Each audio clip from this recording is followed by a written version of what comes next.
Welcome to this demonstration presentation on the LINKS Self-Assessment and Asset Map tools.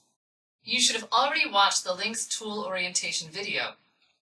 The purpose of this presentation is to provide you with an example of the brainstorming and planning processes a region might use when working with these tools. Please make sure you have the two tools handy. We'll refer to them often throughout the demonstration presentation. The Virginia Adult Learning Resource Center reached out to Region 10 and asked if they would be willing to work with us on creating a demonstration video. A specialist from VALRIC acted as a facilitator during the process, and another specialist took notes on what was discussed.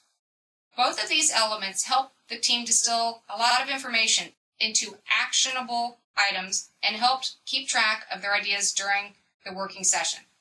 As you watch this, consider who in your program may serve as a good facilitator to help distill the information from the brainstorming sessions and to move the process forward into planning. Staff at VALRIC are always willing to help facilitate.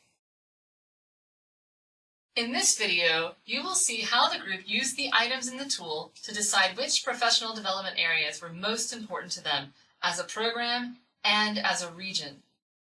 They identified several areas of need and finally decided to focus the day's session on items B, I, and J on the self-assessment tool, which all tie into instruction. Page 5, and then I and J. After having identified their areas of focus in the self-assessment tool, the team went to the asset map and discussed how to go about identifying the assets and needs related to instruction in Part A.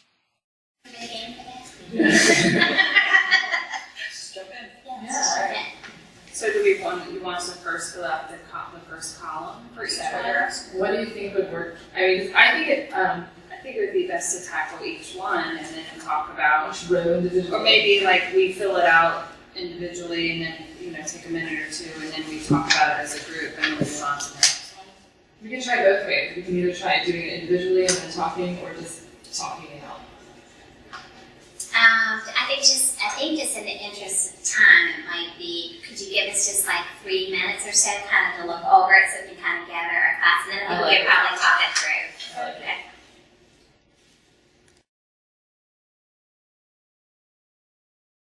The group also used the asset map as an opportunity to brainstorm the kinds of credentials they wanted to focus on as part of their IET programming. Their overall focus was on improving instruction for learners, and that included incorporating strategies to learn more about their needs and goals, and then adjusting programming and instruction to better align with those.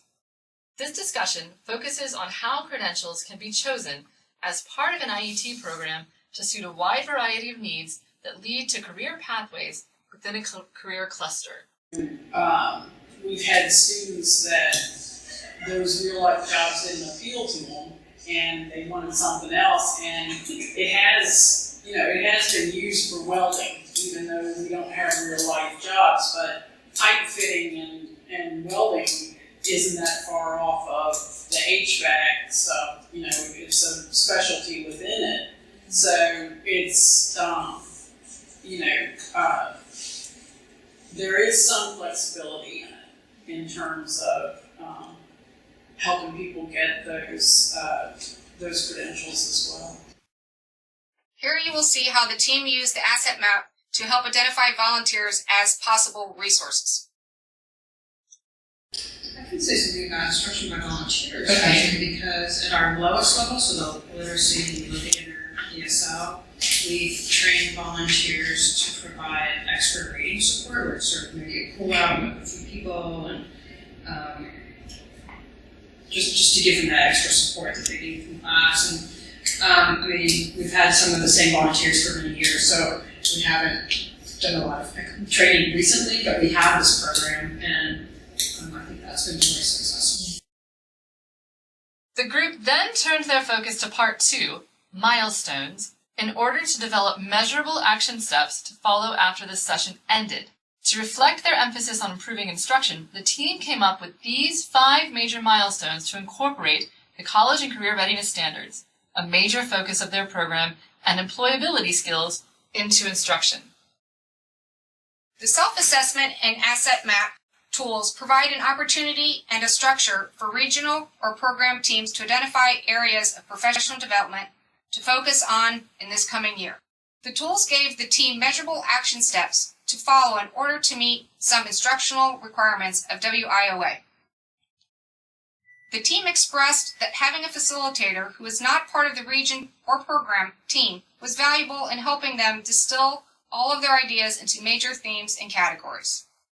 To summarize, an important rationale for using these tools is to efficiently and collaboratively engage in the brainstorming and strategic planning. By the end of this single 2-hour session, the team was able to identify their overarching challenges, their assets, and their primary professional development needs, as well as a comprehensive plan with measurable action steps.